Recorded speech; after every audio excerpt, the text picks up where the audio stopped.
My name is Gerardo Solis. I'm from the native site.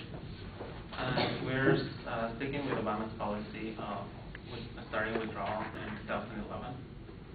Some of the affirmative claims are that the war should be extended.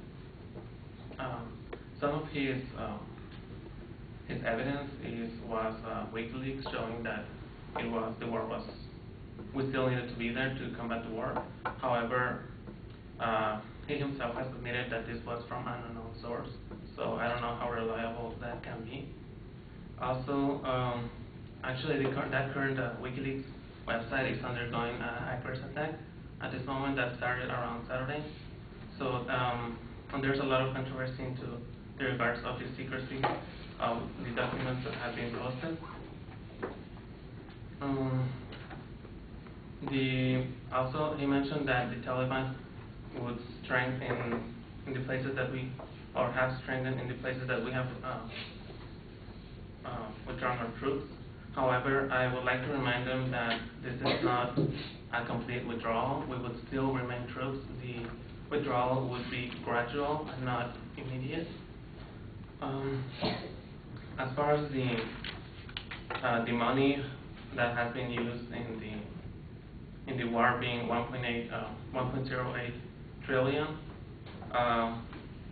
it has not all been used, or most have been used in Afghanistan. Keep in mind that this comes from Iraq and Afghanistan, and we haven't even been in Afghanistan all that long. So most of it has been used in Iraq. It's currently estimated to be around $105 billion just for the fiscal year of 2010, and it's estimated to be increasing to $117 billion by the fiscal year of 2011. So this is not, so we are not decreasing the cost at the current rate. We need to decrease our troops in order to save us some money, because this is a war that, as he admitted, costs currently about $1.08 trillion, which I don't know where he's going to get the money to keep funding that type of war. Our current deficit, the Congressional Budget Office reported $1.3 trillion in U.S. Budget deficit. That means that we are spending more money than we are making. We are currently in a debt that the U.S. Treasury has reported as $13.8 trillion for total public debt. And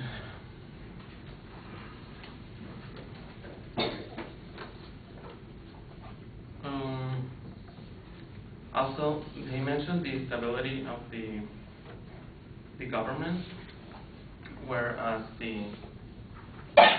what he didn't mention was that the progress that we have been making, because he said that we need to stay there until we make a drastic effect.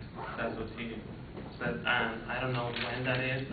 I can assure you that he doesn't know either. There have been no quotes as to when the war will end, and it looks like we're not going anywhere near success. The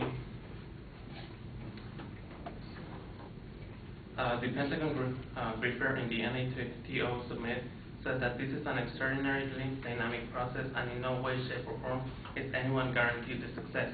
So he's asking us to stay in something that is not with a guaranteed success for an indefinite time. The commitment that we have made with the Afghan and Iraq was a long-term commitment, but it was never a lifetime commitment. So we do need to start withdrawing along with also the NATO is also staying there to help. So the fact that the U.S. is starting a withdrawal does not mean that the NATO will completely leave them, nor that we will leave them altogether. As mentioned before, we are still retaining the non-combat troops in order to train their government to be able to better stabilize themselves and to be able to rule themselves.